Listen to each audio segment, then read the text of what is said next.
Arkitekto, sigurado. Woot woot! Ha? Magkano? Ang mahal naman yan.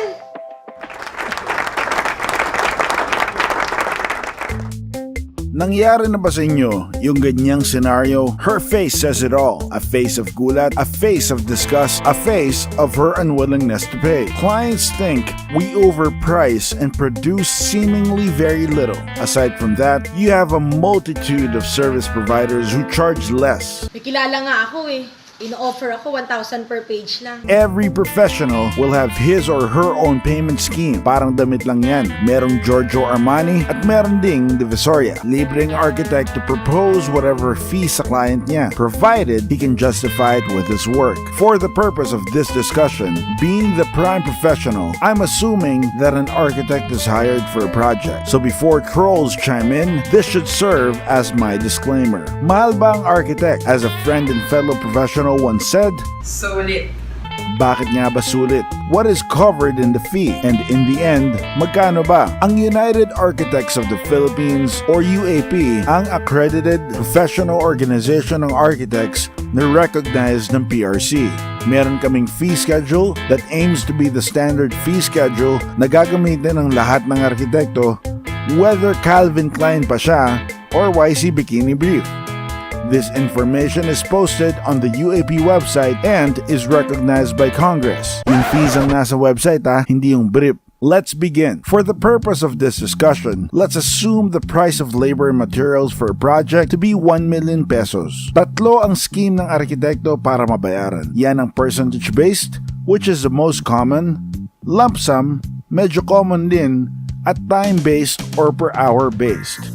Unahin natin ang percentage-based. As it connotes, it is based on percentage. So let's say, a 1 million project, at 10%, ang fee niya is 100,000. What does that include? Initially, siya na rin ang kukuha ng allied services or engineers to create the blueprints or the plans, which include the structural engineering, electrical, plumbing and sanitary, as well as mechanical. And hindi naman yun inaasa lang sa engineers. Of course, ang initial plan nun sa architect manggagaling. The engineers or allied professionals will then create necessary computations based on the plan of the architect. He will oversee them until the plans are complete and submitted to you. Siyempre, kasama rin dyan ang pakikipag-usap ng architect sa client. Alamin niya kung paano gagamitin yung building or structure ng users, tapos gagawan niya ng plano based on those requirements. Kasama rin dyan yung initial design schemes or perspectives na bibigay niya sa'yo para magkaroon ka ng idea kung paano ba tatayo yung structure or building mo. Andun din yung detailed specifications. Ang architect ang pinaka may alam sa building code, materials, lalo na sa finishing materials. So dyan mo makikita kung anong klaseng tiles, anong thickness ng bakal na gagamitin, maging anong brand ng ilaw at pintura ang gagamitin sa bahay or building mo. Kasama rin sa specifications ang method of construction, proposed schedule, at syempre, cost estimate.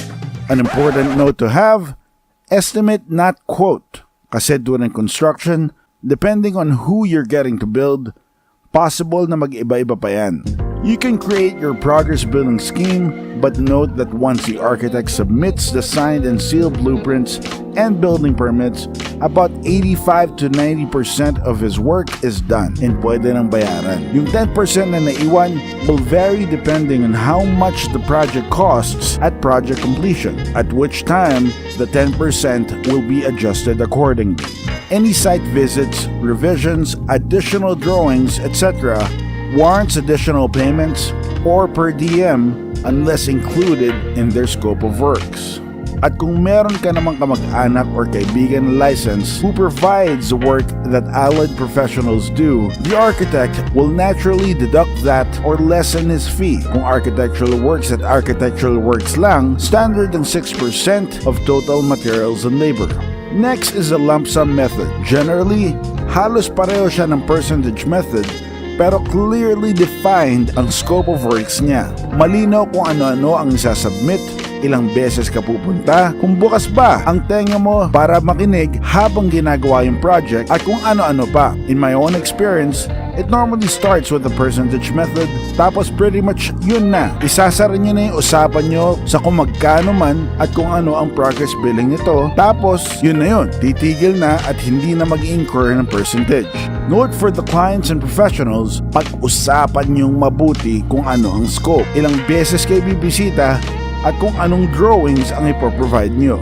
Madalas ang conflict nangyayari kasi nag-over-expect yung clients and madalas din nagsusungit ang professional dahil lang hindi malinaw ito.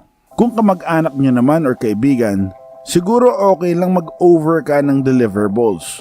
Pero maganda pa rin malinaw para kwentas klaras. Lastly, per diem or time basis. Again, as the name connotes, ang bayad ay depende sa tagal. Kadalasan, nangyayari ito between developers or contractors and the architect. In a way, parang employed mo siya and paying him by the hour or by the day. In this case, you agree to a certain fee per day or per kind of service. Kung feeling mo hindi mo kailangan yung architect for the whole project, bayaran mo lang siya for the days that he is there and whatever he provides you. Naturally, all of the schemes I mentioned here comes with variances depending on the architect you speak to on how experienced he is, among others. But you can be assured that whatever scheme you use, oras na nilagdaan at sinelyuhan ng architect ang kahit anong dokumento, yun ay patunay na ang dokumentong yun at mga nilalaman noon ay may kwenta, maayos at profesional na ginawa. In fact, dun pa lang, parang kontrata na.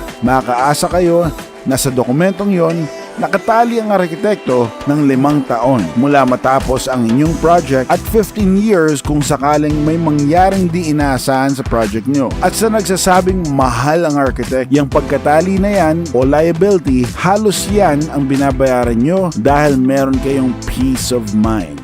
Yun lamang for this episode of Poste. If you have suggestions for topics or if you have any questions, write them in the comment section below. And while you're at it, follow us on Facebook and subscribe to our YouTube channel. Paalam! Arkitekto sigurado. Woot woot!